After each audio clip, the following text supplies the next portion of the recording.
नमस्कार, आप देख रहे हैं इंडिया न्यूज हरियाणा और मैं हूं आपके साथ दीप्ति द्विवेदी। खबरों का रुख करते हैं फटाफट अंदाज में। हरियाणा के पूर्व सीएम ओपी चौटाला को 4 साल की सजा। अदालत ने यह फैसला आय से अधिक संपत्ति मामले में सुनाया है। अदालत ने हरियाणा के पूर्व सीएम पर 50 लाख का जुर्माना भी लगाया। इसके साथ ही उनकी 4 संपत्तियां अटैच की जाएंगी और फैसले के मुताबिक हैली रोड, गुरुग्राम, जनप्रतिनिधि पंचकुला और असोला स्थित ओपी चौटाला की संपत्ति जब्त की जाएंगी।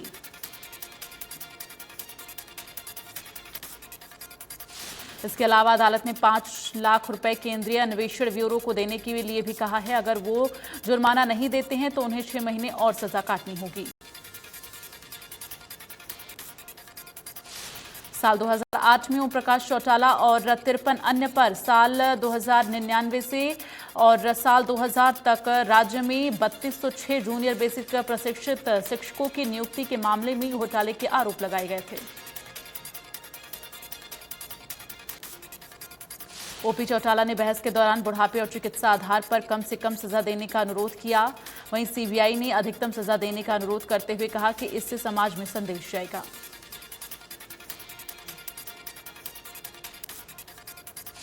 अदालत ने पिछले सप्ताह चौटाला को दोषी करार देते हुए कहा कि आरोपी उक्त अवधि में ज्ञात आय के स्रोत के इतर हासिल अतिरिक्त संपत्ति का संतोषजनक हिसाब देने में असफल रहा। जगाधरी में शिक्षा मंत्री कंवरपाल गुर्जर ने 10वीं और 12वीं के छात्रों को टैबलेट और टूल किट बांटे। फरीदाबाद के सेक्टर 88 में जेजेपी के प्रधान महासचिव दिग्विजय सिंह चौटाला ने जिला स्तरीय कार्यकर्ता मीटिंग की और नगर निगम चुनाव को लेकर कार्यकर्ताओं में जोश भरा। दिग्विजय सिंह चौटाला ने कार्यकर्ताओं की शिकायतें सुनी और इस मौके पर पार्टी के जिला अध्यक्ष राजेश भाटिया समेत तमाम पदाधिकारी और कार्यकर्ता मौजूद रहे। मंत्री अनूप धानक ने कहा कि अगर बीजेपी और जेजेपी गठबंधन के तहत चुनावी मैदान में उतरती है तो गठबंधन धर्म ही भी निभाएंगे। श्रम एवं रोजगार मंत्री अनूप धानक भिवानी पहुंचकर कार्यकर्ताओं के साथ बैठक की। इस दौरान उन्होंने पार्टी हाईकमान जो फैसला लेगा कार्यकर्ताओं को वैसा ही करना चाहिए ताकि पार्टी को आगे बढ़ाया जा सके। मंत्री अनूप धानक ने आगे कहा कि चुनाव आयोग ने नगर निगम व निकाय चुनाव घोषित कर दिया है। जल्द ही अजय सिंह चौटाला की अध्यक्षता में बैठक होगी और फैसला लिया जाएगा।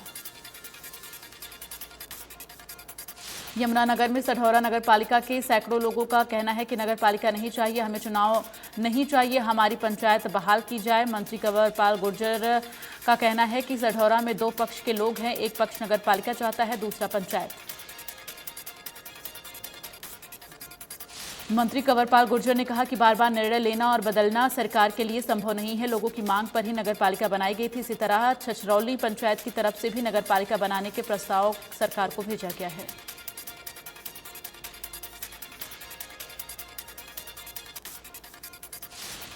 बहादुरगढ़ में श्रम एवं रोजगार मंत्री अनूप धानक ने नगर निकाय चुनाव पर जननायक जनता पार्टी के कार्यकर्ताओं के साथ बैठक की और जेजेपी कार्यकर्ता पार्टी की रीढ़ है और आने वाले समय में जेजेपी पार्टी का है।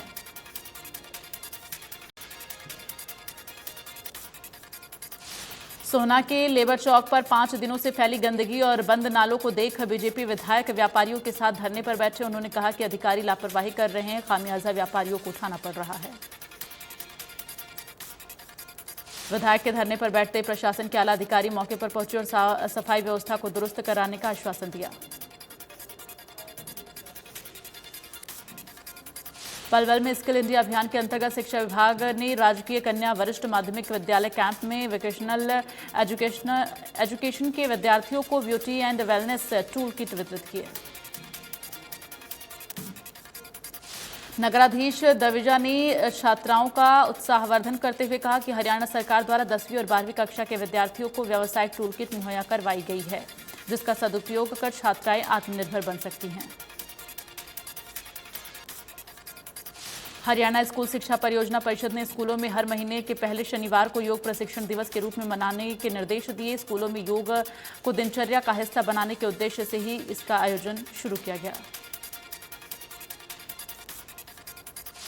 हरियाणा स्कूल शिक्षा परियोजना परिषद ने इस बारे में सभी जिलों के जिला शिक्षा अधिकारी, जिला मौलिक शिक्षा अधिकारी और जिला परियोजना समन्वयकों को पत्र भेज दिए हैं। प्रदेश में नगर पालिकाओं के चुनाव होने हैं और चुनाव आचार संहिता लग चुकी है। नगर पालिका रतिया भी हरकत में है और रतिया में नगर पालिका कर्मचारियों ने शहर में लगे सभी होर्डिंग को हटवाया है। नगर पालिका सचिव पंकज गुर्जर ने बताया कि नगर पालिका की अनुमति के बिना कोई होर्डिंग लगाएगा तो उसके खिलाफ कार्रवाई की जाएगी। टोल संघर्ष समिति के तत्वाधान में 29 मई को घामडोज टोल पर एक महापंचायत का आयोजन किया जाएगा। इस महापंचायत के लिए टोल संघर्ष समिति सोहना क्षेत्र के आसपास गांव का दौरा कर रही है। टोल संघर्ष समिति ने सभी राजनीतिक पार्टियों से भी महापंचायत में आने की अपील की है। संघर्ष समिति का कहना है कि टोल पूरी तरह से गलत जगह लगाया गया है। समिति का कहना है कि टोल प्रशासन आसपास ग्रामीण क्षेत्र के लोगों का टोल फ्री करे, वहीं सर्विस लेन को भी पूरी तरह से फ्री करे ताकि लोगों को राहत मिल सके। इन्हीं मांगों को लेकर 29 मई को महापंचायत की जाएगी। गढ़पुरी टोल हटाओ संघर्ष समिति की तरफ से टोल हटाने को लेकर यहां अनिश्चितकालीन धरना टोल पर दिया जा रहा है। वहीं अब इस धरने में ग्रामीण क्षेत्र से भारी संख्या में महिलाएं धरने में हिस्सा ले रही हैं।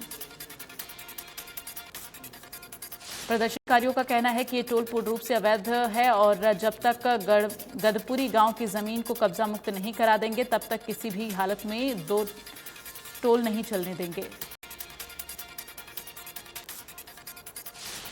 पूर्व विधायक टेकचंद शर्मा ने कहा कि अवैध रूप से चलाए जा रहे इस टोल पर सरकार को भी संज्ञान लेना चाहिए ताकि यहां पर गर्मी में बैठे लोगों को परेशानी ना हो।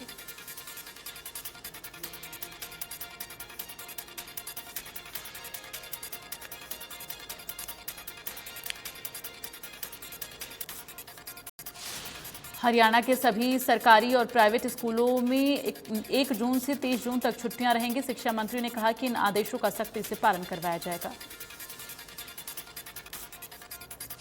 हरियाणा के शिक्षा मंत्री कंवरपाल गुर्जर ने कहा कि हरियाणा के 10वीं और 12वीं कक्षा तक के लगभग 5 लाख विद्यार्थी इस दौरान ऑनलाइन कक्षाएं लगाएंगे। एनएचआई पर आरोप है कि उन्होंने गदपुरी गांव की पंचायत की जमीन पर कब्जा करके टोल टैक्स का ऑफिस भी बनाया हुआ है। अवैध कब्जा कर ऑफिस बनाने को लेकर पहले भी पृथला बीडीपीओ शिकायत कर चुके हैं। फतेहाबाद के हंस मार्केट इलाके में रेहड़ी चालक ने नगर परिषद के कर्मचारी से परेशान होकर रेहड़ी पलट दी और कहा कि 700 रुपये महीना लेते थे पहले और अब 1000 की मांग की जा रही है। बल्लभगढ़ की सब्जी मंडी में भारत सरकार का स्वच्छ भारत अभियान पूरी तरह से फेल नजर आ रहा है। टैक्स का भुगतान करने के बाद भी मंडी में गंदगी के अंबार हैं। गंदा पानी मंडी में बह रहा है। हल्की सी बारिश हो जाती है। बारिश होने के बाद मंडी में पानी की निकासी नहीं हो पाती है। मंडी से जलभराव हो जाता है। मंडी में लगे गंदगी के जगह जगह ढेर और गंदे पानी से बदबू के बीच दुकानदारों को रहना पड़ रहा है।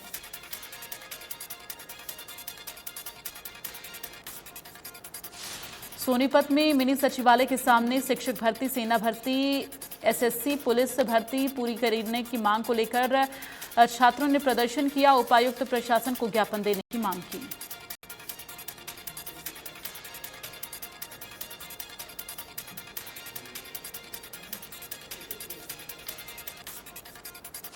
फरीदाबाद के बहुचर्चित विकास चौधरी हत्याकांड मामले में पुलिस मुख्य शार्प शूटर को लेकर क्राइम सीन पर पहुंची और आरोपी ने अपना सारा गुनाह कबूल कर लिया। गर्ल्स सरकारी स्कूल में छात्राओं को आत्मनिर्भर बनाने के लिए किट वितरण कार्यक्रम का आयोजन किया गया, जिसमें खंड शिक्षा अधिकारी और स्कूल स्टाफ मौजूद रहे। छात्राओं ने कहा जो सपना लगता था वो साकार हुआ है। अब वो सरकार द्वारा दी गई किट से अपने घर में ही काम करके आत्मनिर्भर बन सकेंगी।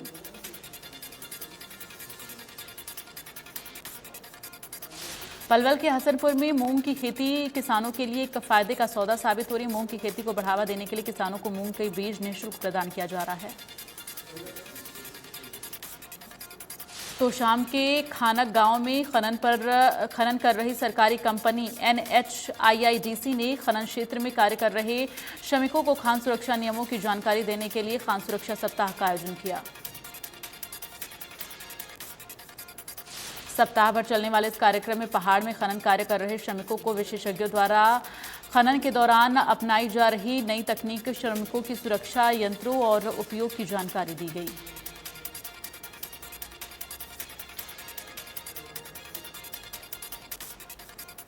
करनाल की सड़कों पर प्रतियोगी परीक्षाओं की तैयारी कर रहे युवाओं और युवतियों ने अपनी मांगों को लेकर प्रदर्शन किया और लघु सचिवालय पहुंचकर मुख्यमंत्री के नाम तहसीलदार को अपना ज्ञापन सौंपा।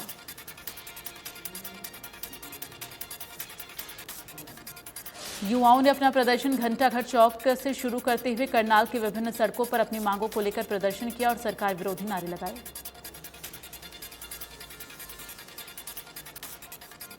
फरीदाबाद के सेक्टर 9 से 10 में नगर निगम की तरफ से अवैध दुकानों को सील किया गया और दुकानों के बाहर बने रास्तों को भी तोड़ा गया और इस दौरान भारी पुलिस बल तैनात रहा।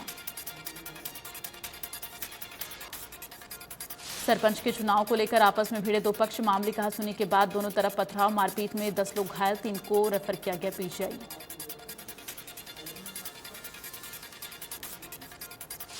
रोहतक में एक बाइक चोर को बाइक चोरी करने कामयाब न होने पर गुस्से में बाइक में आग लगा दी और घटना झज्जर रोड काठमंडी पुल के नीचे की है, जहां 24 से 25 मई की रात एक चोर ने गुस्से में आकर बाइक में आग लगा दी।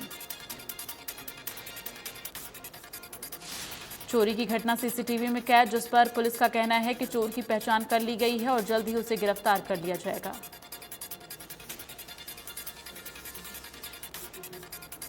फरीदाबाद में मानसिक रूप से परेशान एक पुलिसकर्मी ने आत्महत्या कर ली, जिसके बाद शव को पोस्टमार्टम के लिए अस्पताल भेजा गया। फिलहाल पुलिस मामला दर्ज कर ली है।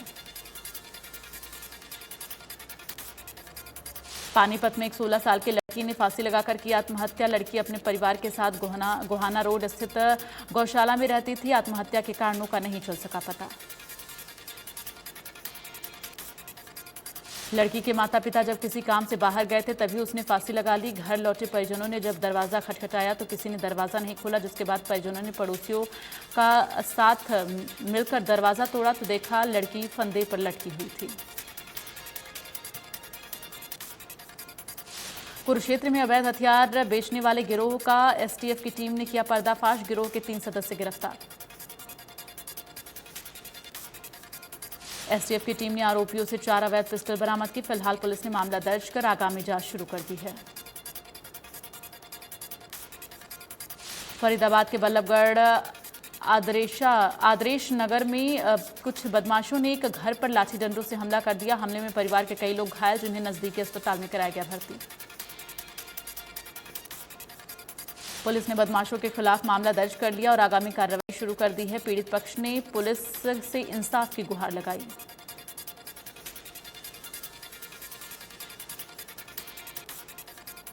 भिवानी नगर परिषद घोटाला मामले में उप चेयरमैन मामन की गिरफ्तारी के बाद उससे पूछताछ में 1.5 लाख रुपए पुलिस ने बरामद किए और अभी 5.5 लाख रुपए की और बरामदगी होनी है।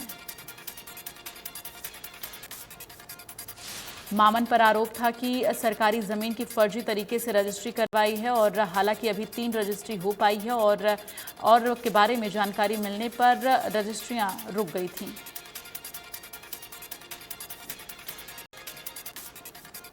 फरीदाबाद के सेक्टर 37 में ऑनलाइन शॉपिंग सेंटर में बीते दिनों हुई लूट के मामले का खुलासा करते हुए लूट के आरोपी को पुलिस ने गिरफ्तार किया। पुलिस ने एटीएम से जबरन पैसे निकलवाने वाले आरोपियों को भी पकड़ा।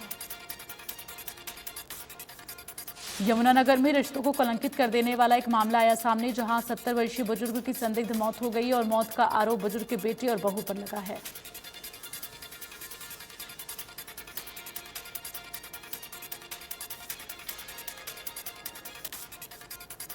फतेहाबाद के रामनिवास मोहल्ला में कूलर के व्यापारी जिगेश की चाकुओं से गोदकर हुई हत्या मामले में पुलिस ने मुख्य आरोपी को किया गिरफ्तार।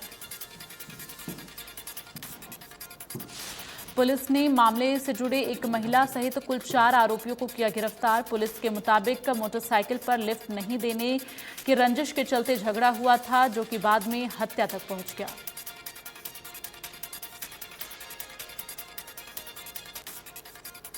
रेवाड़ी में फायरिंग कर व्यापारी से 50 करोड़ की रंगदारी मांगने वाले 5 बदमाशों को पुलिस ने किया गिरफ्तार। पुलिस ने सिर्फ एक ही दिन में वारदात की गुत्थी सुलझाते हुए आरोपियों को गिरफ्तार किया। पिछले कई दिनों से दो ग्रुप द्वारा बार बार मारपीट के वीडियो वायरल के मामले में पुलिस ने 3 मुख्य आरोपियों को गिरफ्तार किया, जिन्हें रिमांड पर लेकर पूछताछ जारी।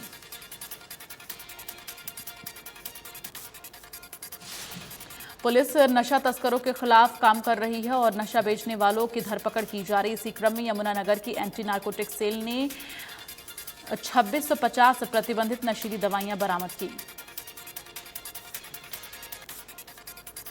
आरोपी यूपी से आकर दवाइयों की तस्करी कर रहा था, जिसके खिलाफ केस दर्ज कर कोर्ट में पेश किया, जहां उसे रिमांड पर लिया गया है। फिलहाल पूछताछ जारी।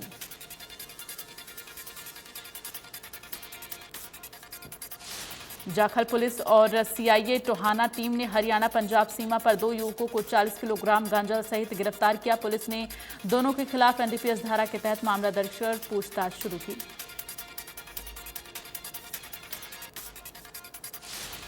कालावाली के खूब बाला बाजार से 22 कट्टों से भरी गेहूं की गाड़ी चोरी हो गई और जिसके बाद मंडी के व्यापारियों ने मंडी बंद कर जर्नल मीटिंग बुलाई। कैथल में बेलगाम अपराधियों ने 1 महीने में चौथे पेट्रोल पंप को लूटा और कलायत के चंदाना पेट्रोल पंप पर 5 बदमाशों ने पेट्रोल पंप कर्मियों को डंडों से पीटकर उनसे 43,000 रुपए छीनकर फरार हो गए। पलवल के गोपालगढ़ गांव में चचेरे भाई ने अपने ताऊ और उसके पुत्र कल्लू को गोली मार दी। कल्लू की मौके पर मौत, उसके पिता अस्पताल में भर्ती।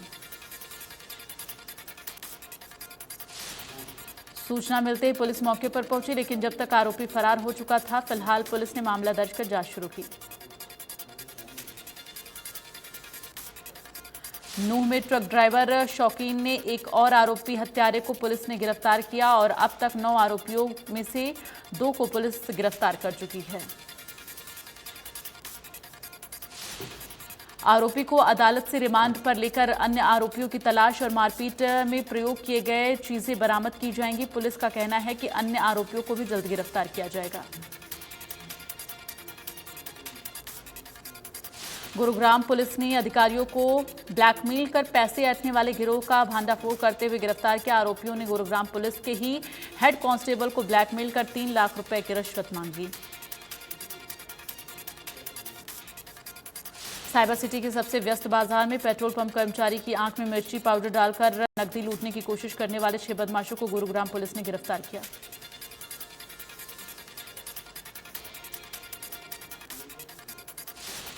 भारत में पिछले 24 घंटे में कोरोना वायरस के 2710 नए मामले आए सामने, 14 मरीजों की गई जान। दिल्ली में बीते 24 घंटे में कोरोना के 403 मामले आए सामने, 1 शख्स की मौत और दिल्ली में 503 मरीजों ने कोरोना को दी मात। हरियाणा में पिछले 24 घंटे में कोरोना के 282 नए मामले आए सामने, 217 मरीजों ने कोरोना को दी मात। एक्टिव मामलों की संख्या 1083। गुरुग्राम में पिछले 24 घंटे में कोरोना के 198 मामले आए सामने, 140 मरीजों ने कोरोना को दी मात। दिल्ली के प्रगति मैदान में होने वाले 2 दिवसीय ड्रोन महोत्सव 2022 का पीएम मोदी ने किया उद्घाटन। इस दौरान उन्होंने लोगों को संबोधित भी किया। कहा, ये उत्सव सिर्फ ड्रोन का नहीं, ये नए भारत, नई गवर्नेंस का उत्सव है। पीएम मोदी ड्रोन प्रदर्शनी से प्रभावित हुए और कहा कि 2030 तक भारत ड्रोन हब बनेगा। ड्रोन टेक्नोलॉजी को लेकर भारत में जो उत्साह देखने को मिल रहा है वो अद्भुत है। भारत में ड्रोन सर्विस और ड्रोन आधारित इंडस्ट्री की लंबी छलांग का प्रतिबिंब है। यह ऊर्जा भारत में रोजगार सृजन के एक उभरते हुए बड़े सेक्टर की संभावनाएं दिखाती हैं। पीएम मोदी 31 मई को हिमाचल प्रदेश के शिमला में भव्य रैली करेंगे। इस रैली में 50,000 से अधिक लोगों के आने की उम्मीद। केंद्र में बीजेपी सरकार के 8 साल पूरे होने के उपलक्ष्य में होने वाली इस रैली में सभी वर्गों के लिए बड़ी सौगातें देने की उम्मीद। देश के पहले प्रधानमंत्री जवाहरलाल नेहरू की पुण्यतिथि आज। सोनिया गांधी ने पंडित नेहरू की समाधि स्थल शांति वन में पुष्प अर्पित कर दी श्रद्धांजलि। पंडित नेहरू के समाधि स्थल शांति वन में ऑल इंडिया कांग्रेस समिति के सदस्य भी मौजूद रहे। कांग्रेस की ओर से पंडित नेहरू की 58वीं पुण्यतिथि पर स्मरण कार्यक्रम आयोजित किया गया।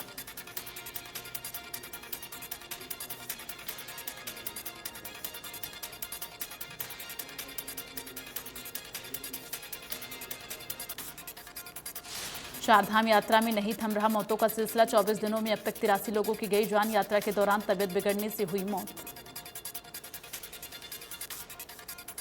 सुप्रीम कोर्ट ने आजम खां की जमानत को लेकर इलाहाबाद हाई कोर्ट की शर्त पर रोक लगा दी है। साथ ही रामपुर की जौहर यूनिवर्सिटी के हिस्सों को गिराने की कार्रवाई पर रोक लगा दी है।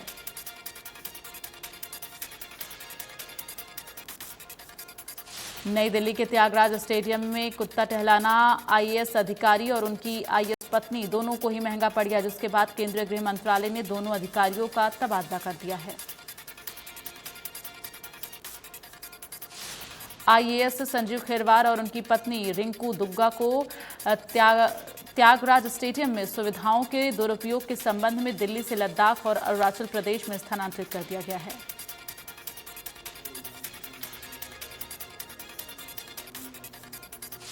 आज आईपीएल 2022 का दूसरा क्वालीफायर मुकाबला नरेंद्र मोदी स्टेडियम अहमदाबाद में खेला जाएगा। राजस्थान रॉयल्स और रॉयल चैलेंजर्स बेंगलुरु के बीच होने वाला है ये मैच। शाम 7:30 बजे से होगा शुरू।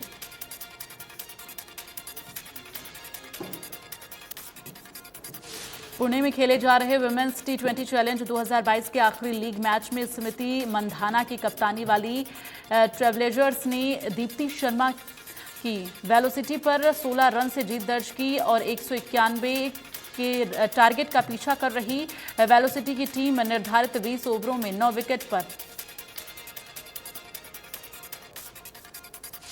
थॉमस कप में शानदार प्रदर्शन कर लौटे भारतीय बैडमिंटन स्टार अब आपको बता दें कॉमनवेल्थ गेम्स 2022 की तैयारियों में जुट गए हैं और इसी सिलसिले में कुछ खिलाड़ियों ने ओलंपिक पैडियम स्कीम के तहत अपने लिए जरूरी सुविधाओं की मांग की है।